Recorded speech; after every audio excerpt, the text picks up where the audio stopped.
अगर आप एक उस लेवल के स्टूडेंट हो जो जिंदगी में कुछ करना चाहते हो, भाई कुछ करके दिखाना चाहते हो, अपनी इज्जत में चार चांद लगवाना चाहते हो, तो इस वीडियो को देखने के बाद आपके अंदर एक बहुत बड़े लेवल का बदलाव आएगा, जिससे आप अपने विरोधियों को अच्छे नंबर लाकर जवाब भी दे पाओगे। एक आपके मन को शांति भी मिलेगी। हां, बहुत सारी दुविधाएं थी, एक ही वीडियो में सारी समस्याओं का समाधान हो गया।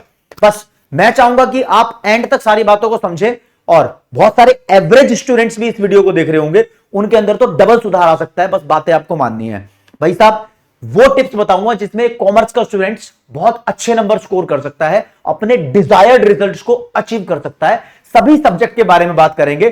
पॉइंट नंबर 1, आपके स्टडी मटेरियल से रिलेटेड बात कर लेते हैं। बच्चा बोलता है सर पहले ये बता दो कौन से सब्जेक्ट के लिए कौन सी बुक बढ़िया होगी। अकाउंटेंसी के लिए टीएस ग्रेवाल बढ़िया है या डीके गोयल। एनसीईआरटी पे तो विश्वास नहीं रहा, क्योंकि वो बहुत टाइम से अपडेट नहीं हुई, उसके अंदर एग्जाम स्टाइल क्वेश्चन नहीं है अभी। अच्छा, इको के लिए बताओ, टीआर जैन पढ़ूं, एनसीईआरटी पढ़ूं, संदीप गर्ग पढ़ूं, कौन सी बुक पढ़ूं। अच्छा, बिजनेस स्टडीज का ही बता दो, मुझे पूनम गांधी से पढ़ना है, सुभाष डे से पढ़ना है, या मैं एनसीईआरटी से ही पढ़ूं। अरे सर, मैथ्स का सिर्फ एनसीईआरटी से काम चलेगा क्या? या फिर मैं आरडी शर्मा ले लूं, आरएस अग्रवाल ले लूं, या अप्लाइड मैथ्स के लिए एमएल अग्रवाल करूं? अरे क्या करूं? इंग्लिश के लिए क्या मुझे कोई गाइड खरीदने की जरूरत है क्या? अरे भाई, पहली बार ढंग से सुन, कितनी भी किताबें खरीद ले, जब तक उस किताब में लिखा हुआ कंटेंट प्रैक्टिस नहीं करेगा, लर्न नहीं करेगा, स्टडी नहीं करेगा, कभी जिंदगी में कुछ नहीं कर पाएगा। या सोचने से कुछ नहीं होता, मेहनत करनी पड़ती है। इस भागदौड़ भरी कंपटीशन वाली जिंदगी के अंदर जो मेहनत करेगा वो आगे निकलेगा, सोचने वाला सोता रह जाएगा। ध्यान रखना, गप्पे मारने से कहानियां बनती है, करियर नहीं। ऐसे कंबल ओढ़ के सोते रहोगे तो सोते ही रहोगे, सपने आएंगे, करियर नहीं बनेगा। तो किताब कोई भी हो, मैं नहीं कहता कि आपको अकाउंटेंसी सिर्फ डीके गोयल से पढ़नी है या टीएस ग्रेवाल से पढ़नी है। आप दोनों में से कोई भी बुक रेफर कर लो भाई। इकोनॉमिक्स के लिए Subhash day, Sandeep Garg, TR Jain, Radha Bahuguna, NCERT, कुछ भी रेफर कर लो। बिजनेस स्टडीज के लिए वैसे तो एनसीईआरटी को ही खुदा मानते हैं, लेकिन एनसीईआरटी के अलावा सुभाष डे या पूनम गांधी, कोई भी बुक रेफर कर लो, डजंट मैटर। लेकिन तुम प्रैक्टिस कितनी कर रहे हो ये मैटर करता है। किताब एक पकड़ो, उसको चाट जाओ, उसके बाद कहीं और आगे बढ़ना।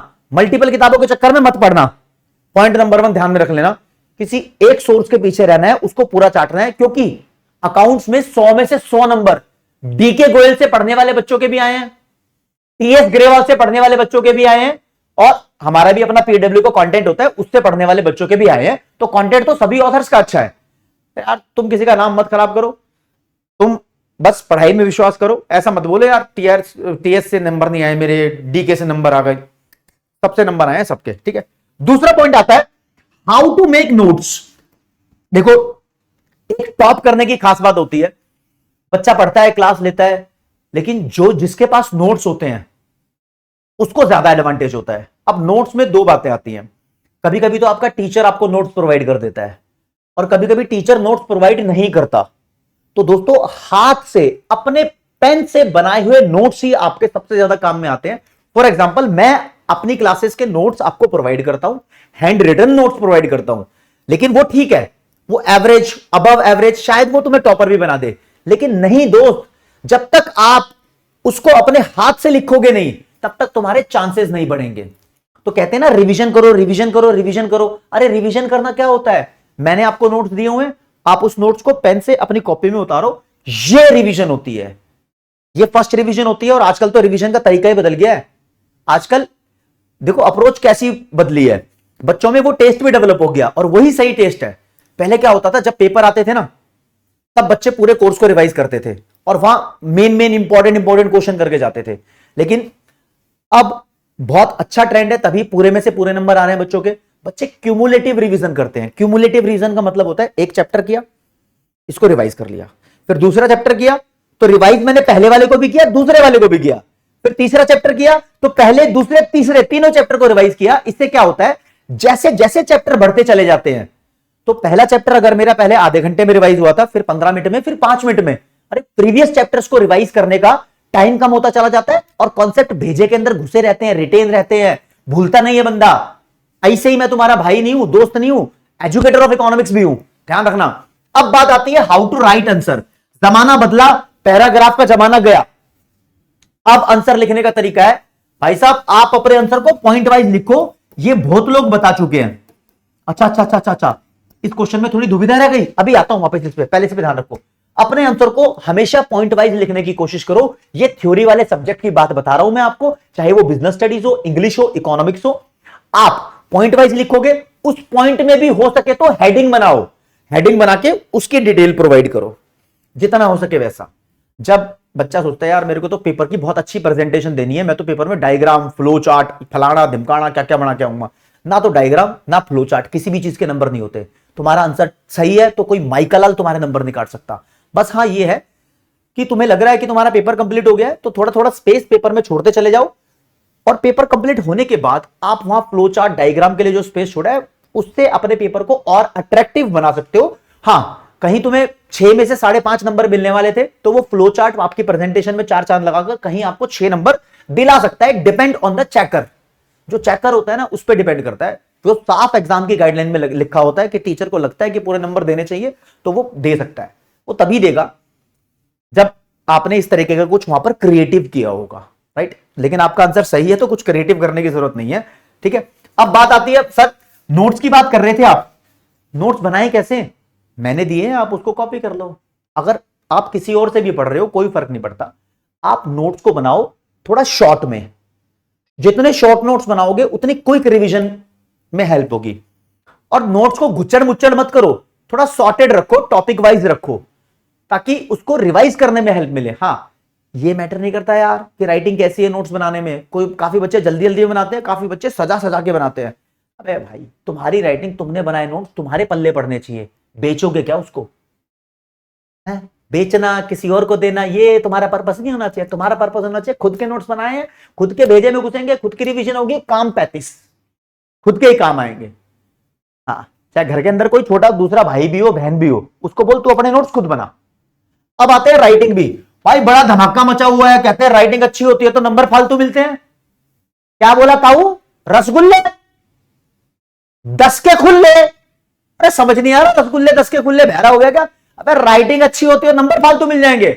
गलत आंसर, राइटिंग अच्छी नंबर फालतू। जा, कौन बोल रहा है ये? कभी नहीं होता ऐसा। राइटिंग मेरे दोस्त रीडेबल होनी चाहिए, रीडेबल होनी चाहिए। आप आंसर में ओवर राइटिंग मत करो, रीडेबल रखो राइटिंग, टीचर को समझ में आनी चाहिए, बस इतना ही काफी है। और हां, जिसकी राइटिंग बहुत ज्यादा अट्रैक्टिव होती है उसको थोड़ा टीचर का व्यू पसंद आता है, मतलब टीचर को उसका आंसर पसंद आ जाता है, वो बात ठीक है।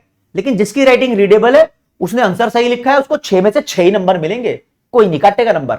अगला, इसके ऊपर बात करूंगा मैं आपसे, कॉन्सेप्चुअल क्लैरिटी। दोस्तों ये सबसे खतरनाक चीज है।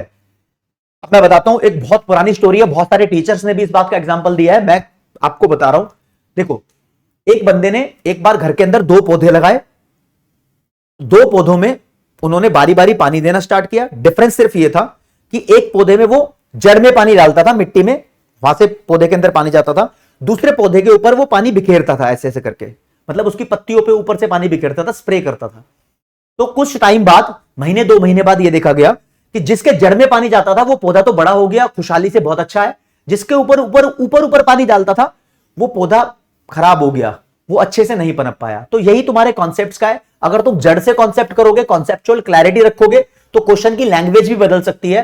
क्वेश्चन की लैंग्वेज भी बदल गई तो आप उसको हैंडल कर लोगे। लेकिन अगर आप ऊपर ऊपर से कॉन्सेप्ट करोगे तो सिर्फ वही क्वेश्चन क्रैक कर पाओगे जिसकी आपने प्रैक्टिस करी है। अगर क्वेश्चन की लैंग्वेज बदल गई तो बंदा घूम जाता है, अबे यार पेपर देने के बाद पता लगता है ये आंसर तो मुझे आता था, बस क्वेश्चन की लैंग्वेज दूसरी हो गई, यहां फंस गया रे बाबा, अब क्या करूं, अब क्या करूं, अबे टाइम निकल जाएगा। इसलिए कॉन्सेप्ट को जहां तक हो सके क्लैरिटी के साथ करो, डेप्थ में करो, तब बात बनेगी। और कभी कभी हो सकता है कि कुछ कॉन्सेप्ट्स आपके पूरे क्लैरिटी के साथ ना होए, लेकिन उसकी भी हेल्प के लिए दोस्तों एक चीज आती है जिसे बोलते हैं practice of previous year questions.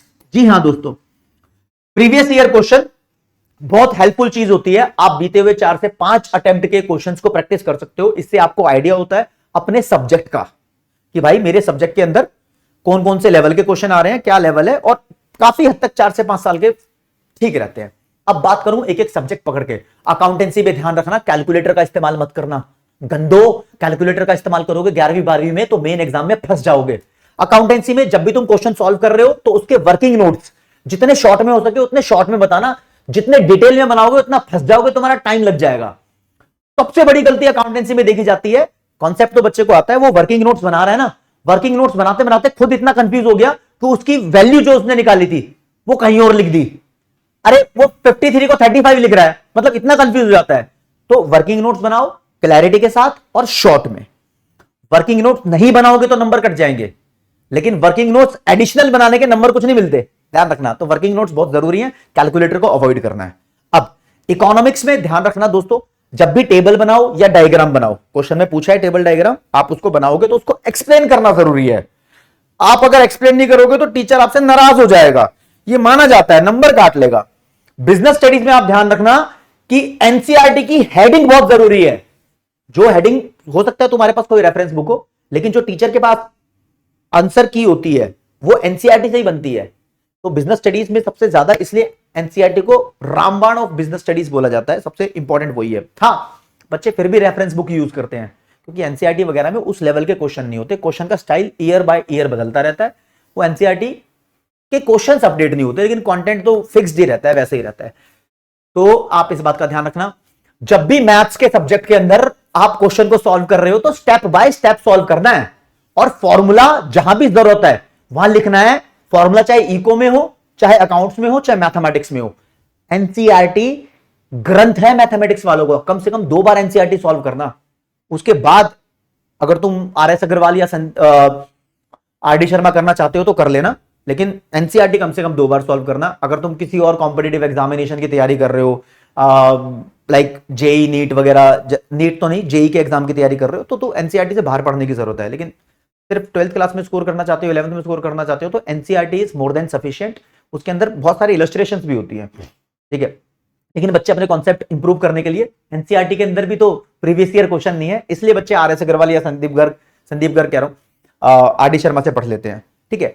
और भैया इंग्लिश की बात रही तो इंग्लिश के अंदर तो आपको बढ़िया से अपनी स्ट्रैटेजी बना के, अपने नोट्स बना के, जो भी, फॉर एग्जांपल 12th क्लास के अंदर नोटिस भी होते हैं, एडवर्टाइजमेंट भी होती है, आर्टिकल्स भी आते हैं, लेटर भी आते हैं, है ना, रिपोर्ट राइटिंग भी आती है। इसकी रेगुलर प्रैक्टिस करो, टाइम टू टाइम अलग अलग टॉपिक्स पे लिखो, डिक्शनरी अपने पास रखो, डिक्शनरी से इंप्रूव करना सीखो, वोकाबुलरी रेज करो, सेंटेंस मेकिंग पे फोकस करो, और जो चैप्टर्स हैं तुम्हारे, रीडिंग जो बुक्स होती है, उस चैप्टर्स को आप अंडरस्टैंड करो, कहानी क्या है, क्योंकि जो किताब के अंदर क्वेश्चन लिखा है एग्जैक्टली इंग्लिश में वो नहीं आता, कभी कभी बदल भी जाता है, तो तुम बदली हुई कहानी के अनुसार आप आंसर दे पाओ, ताकि आपको लिखना भी आए। यार राइटिंग स्किल्स इंप्रूव करनी बहुत जरूरी है।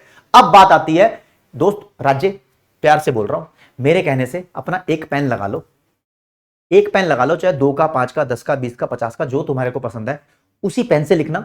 उस पेन से इतनी प्रैक्टिस कर डालो, इतनी प्रैक्टिस कर डालो कि वो पेन आपका सुपर पावर बन जाए।